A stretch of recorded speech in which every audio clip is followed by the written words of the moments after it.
Hi friends, എല്ലാവർക്കും നമ്മുടെ പുതിയൊരു വീഡിയോയിലോട്ട് സ്വാഗതം. അപ്പോൾ ഇന്ന് നമ്മൾ ഉണ്ടാക്കാൻ പോകുന്നത് ബീഫ് കൊണ്ടാട്ടമാണ്. വളരെ ടേസ്റ്റി ആയിട്ടുള്ള റെസിപ്പിയാണിത്. അപ്പോൾ എല്ലാവരും ഒന്ന് ട്രൈ ചെയ്ത് നോക്കണം. അപ്പോൾ നമുക്ക് വീഡിയോയിലോട്ട് പോവാം. ഇതിന് വേണ്ടിയിട്ട് ഞാനൊരു 1/2 കിലോ ബീഫാണ് എടുത്തേക്കുന്നത്. ഇതിലോട്ട് 1/2 ടീസ്പൂൺ ഉപ്പിട്ട് കൊടുക്കുക, 1/2 ടീസ്പൂൺ മഞ്ഞൾപ്പൊടിയും 1/2 ടീസ്പൂൺ കുരുമുളക് പൊടി ഇട്ട് കൊടുക്കുക, പിന്നെ 1 ടേബിൾ സ്പൂൺ വെളിച്ചെണ്ണ ഒഴിച്ച് കൊടുക്കുക. അതിന് ശേഷം നമുക്കത് കൈവച്ചിട്ട് തന്നെ നന്നായിട്ടൊന്ന് മിക്സ് ചെയ്തെടുത്തതിന് ശേഷം നമുക്ക് ഈ ബീഫ് ഒന്ന് വേവിച്ചെടുക്കാം. അപ്പോൾ ഞാൻ കുക്കറിലിട്ടാണ് വേവിച്ചെടുത്തേക്കണത്.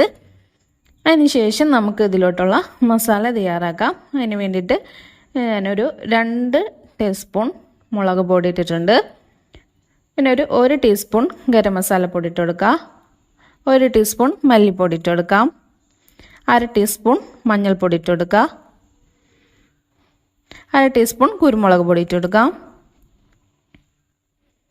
1 ടീസ്പൂൺ വലിയ ജീരകം ക്രഷ് ചെയ്തിട്ട് കൊടുക്കുക, 1 ടീസ്പൂൺ കോൺഫ്ലോർ പൊടി ഇട്ട് കൊടുക്കാം, 1 ടീസ്പൂൺ മൈദപ്പൊടി ഇട്ട് കൊടുക്കുക,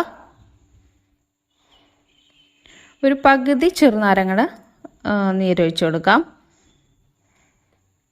1 മുട്ട പൊട്ടിച്ചൊഴിക്കുക, 1 ടീസ്പൂൺ ഇഞ്ചി വെളുത്തുള്ളി പേസ്റ്റ് ഇട്ട് കൊടുക്കുക, 1 ടേബിൾ സ്പൂൺ വെളിച്ചെണ്ണ ഒഴിച്ച് കൊടുക്കാം. അതിന് ശേഷം നമുക്കത് കൈവച്ചിട്ട് തന്നെ നന്നായിട്ടൊന്ന് മിക്സ് ചെയ്തെടുക്കാം.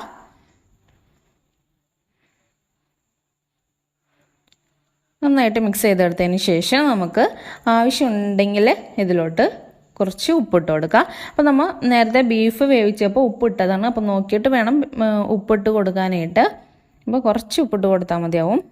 അതിന് ശേഷം നമ്മൾ വേവിച്ചെടുത്തേക്കണം ബീഫ് ഇതിലോട്ട് ഇട്ടിട്ട് നന്നായിട്ടൊന്ന് മിക്സ് ചെയ്തെടുക്കുക. അപ്പോൾ ബീഫ് വെന്ത് കഴിയുമ്പോൾ ബീഫിൽ വെള്ളം ഉണ്ടെങ്കിൽ വെള്ളമൊക്കെ നന്നായിട്ടൊന്ന് വറ്റിച്ചെടുത്തതിന് ശേഷം വേണം ഇതിലോട്ട് ഇട്ട് കൊടുക്കാനായിട്ട്. എന്നിട്ട് നമുക്കിത് നന്നായിട്ടൊന്ന് മിക്സ് ചെയ്തെടുത്തതിന് ശേഷം ഒരു അരമണിക്കൂർ റെസ്റ്റ് ചെയ്യാൻ വെക്കാം. അതിന് ശേഷം നമുക്കിത് ഈ ബീഫ് ഒന്ന് വറുത്തെടുക്കാം. അപ്പോൾ വല്ലാണ്ട് മൊരിഞ്ഞ് പോണ്ട, ചെറുതായിട്ടൊന്ന് വറുത്തെടുത്താൽ മതി.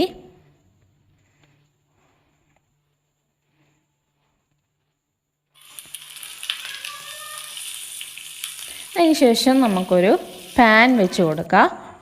ആ പാൻ ചൂടായി വരുമ്പോൾ ഇതിലോട്ട് ഏകദേശം ഒരു 2 ടേബിൾ സ്പൂൺ വെളിച്ചെണ്ണ ഒഴിച്ച് കൊടുക്കുക. ഞാനിപ്പോൾ ബീഫ് വറുത്തെടുത്ത വെളിച്ചെണ്ണ തന്നെയാണ് ഒഴിച്ചേക്കണത്. ഇനി ഇതിലോട്ട് ഇഞ്ചി വെളുത്തുള്ളി പേസ്റ്റ് ഇട്ട് കൊടുക്കാം. 1 ടീസ്പൂൺ ഇഞ്ചി വെളുത്തുള്ളി പേസ്റ്റ് ഇടാം. എന്നിട്ട് ഇതൊന്ന് ചെറുതായിട്ടൊന്ന് വഴറ്റിയെടുക്കുക. അതിന് ശേഷം ഒരു മീഡിയം സൈസ് സവാളയുടെ പകുതി എടുക്കാം. അത് ചെറുതായിട്ട് അരിഞ്ഞതും 3 വറ്റൽമുളകും കുറച്ച് കറിവേപ്പിലയും കൂടി ഇട്ടിട്ട് ഒന്ന് വഴറ്റിയെടുക്കാം. അതിന് ശേഷം നമുക്കതിലോട്ട് കുറച്ച് ഉപ്പിട്ട് കൊടുക്കാം. ഉപ്പൊക്കെ നോക്കിയിട്ട് വേണം ഇടാനായിട്ട്. ഉപ്പ് കൂടിക്കഴിഞ്ഞാൽ നമുക്കൊന്നും ചെയ്യാൻ പറ്റില്ല. അപ്പോൾ കുറച്ച് ഇട്ട് കൊടുക്കാം. അതിന് ശേഷം നമുക്കിതിലോട്ട് ഒരു 1/2 ടീസ്പൂൺ മുളക് പൊടി ഇട്ട് കൊടുക്കാം. എന്നിട്ട് ഇതിൻ്റെ പച്ചമണം മാറുന്നത് വരെ ഒന്ന് വഴറ്റിയെടുക്കാം. അതിന് ശേഷം ഒരു 2.5 ടേബിൾ സ്പൂൺ ടൊമാറ്റോ സോസ് വെച്ചെടുക്കാം.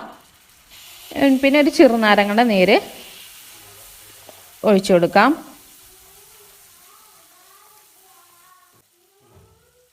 നന്നായിട്ട് മിക്സ് ചെയ്തെടുത്തതിന് ശേഷം നമ്മൾ വറുത്തെടുത്തേക്കുന്ന ആ ബീഫ് ഇതിലോട്ട് ഇട്ടിട്ട് നന്നായിട്ടൊന്നും കൂടെ മിക്സ് ചെയ്തെടുക്കാം.